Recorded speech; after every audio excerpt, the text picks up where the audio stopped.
What's up, FitTube? My name is DJ Scott, and this is Vicarious View. And today we are on the fourth video of a series I'm calling the Weight Loss Discussion, where my goal is to provide you with the information you need to have a more informed conversation about weight loss. So far, we've talked about calories and macros, and I've even discussed different strategies to be more effective in your weight loss journey. And all that information is really good and can get you situated in the right direction, but I wanted to save this last video for something that's not really talked about in the fitness industry, and that's hormones. Let's get it.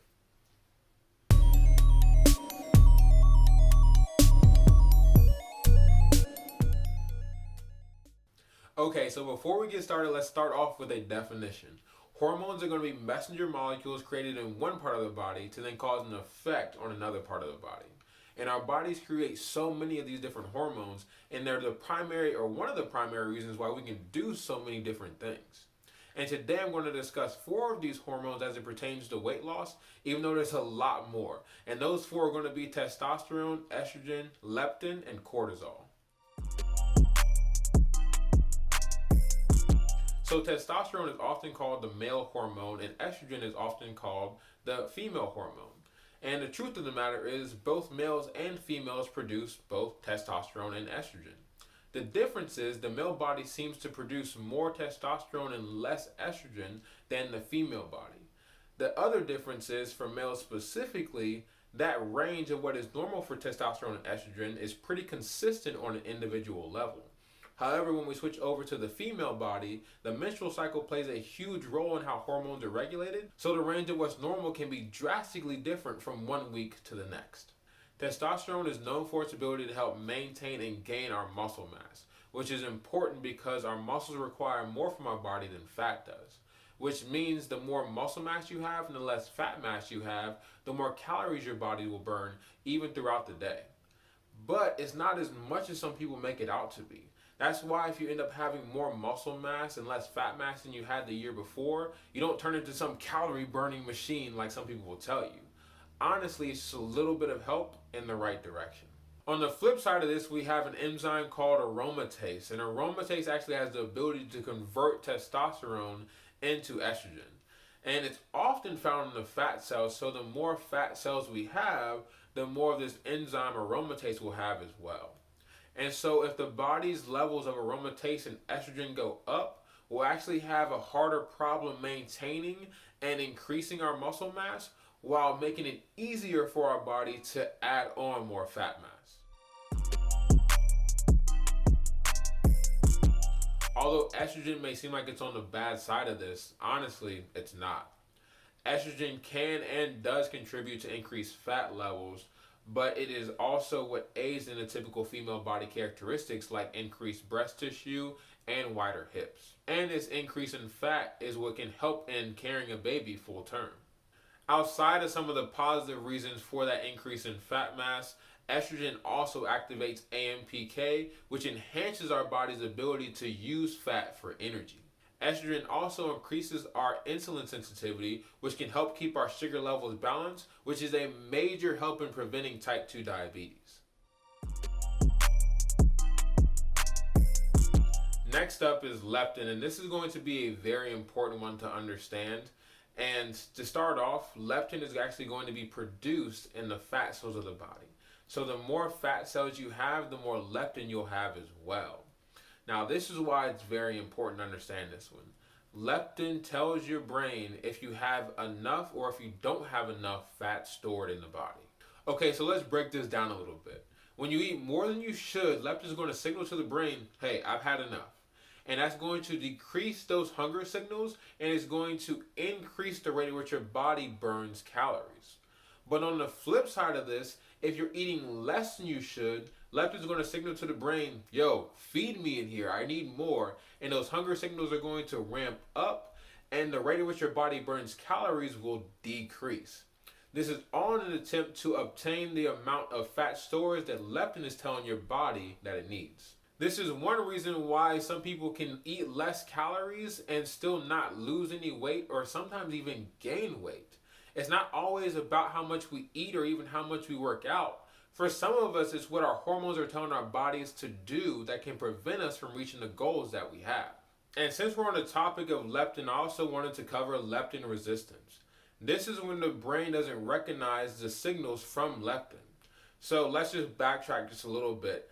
Remember, leptin, when you're eating more than you should, signals to the brain, hey, we're good, I'm done. So that hunger signal starts to go down and the rate at which you burn calories goes up. But when you have leptin resistance, the opposite happens. So now instead of telling the brain you had enough, even though you have had enough, it's actually going to tell the brain, hey, I still need more. This is when that overeating starts to happen. In addition to this, instead of those calories starting to burn a lot quicker, they're either going to stay the same or burn even slower. And so now we're going to have more storage of that fat in the body, even though, again, you already have enough. Which, if you ever have seen anybody that has eaten a lot of food but they're still snacking, or they just can't seem to get rid of that hunger, this may be one of those causes. And last on our list is going to be cortisol. If you ever heard anybody ever talk about a stress hormone before, this is the one they're talking about. And they say that because it's often released during all different forms of stress. So this can be major things that you would already think of, like somebody jumping out to scare you or presenting to a large crowd. But it can also be in different forms, like physical stressors, like exercise, or even minor stressors, like just getting up in the morning. And what's often lumped into that stressful situation is going to be the fight or flight response. This is something cortisol is directly helping in, and what it does is tell the body what we need and how much of it we need so that we can respond in the correct way. It does this by preventing the sugars from being stored in the body and then speeding up the conversion from sugar to energy so we can use that as quickly as possible to then act as soon as possible whenever we need it. So to bring this back into how cortisol actually affects our weight, one thing that we'll notice is cortisol helps us burn more calories and burn those calories quicker. But like everything else, balance is going to be key. And so what you'll notice is if your body is constantly going through stress, if you're constantly in a stressful environment and those cortisol levels are up, you're actually going to experience more weight gain. But how does it do this? Well, I'll explain how. We have to go back into what I just mentioned before, and that cortisol is going to prevent the body from storing so much sugar. And if those sugars can't be stored, the body's actually going to ramp up those hunger signals, and you're going to start craving a lot of sugary foods and probably a lot of stuff you shouldn't be eating. And if you eat that stuff in excess, well, that excess will eventually be stored as fat. But even worse, we'll actually start seeing issues that can result in type 2 diabetes and more hormonal issues. So to kind of bring it all together, what I wanted to do is leave you guys with a couple more points. First off, hormones. There's a lot of them and they do a lot of good things in our body. But like everything else, balance is going to be key.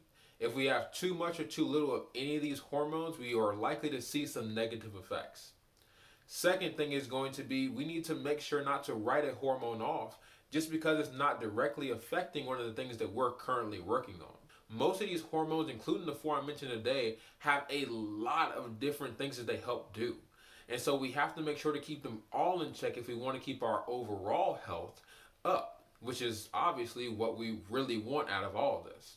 And I know you guys will probably have questions, so if you do, please put those in the comment section, and I'll be happy to answer any of the ones that I can there.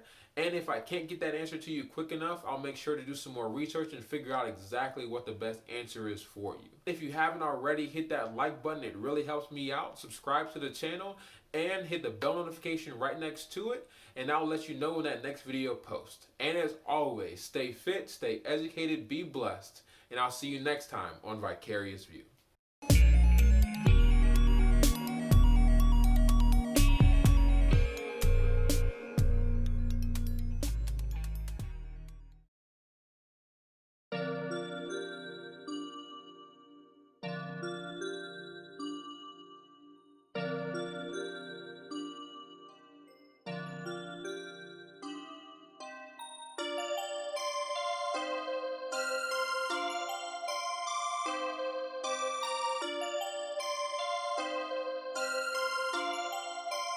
Perfect, perfect.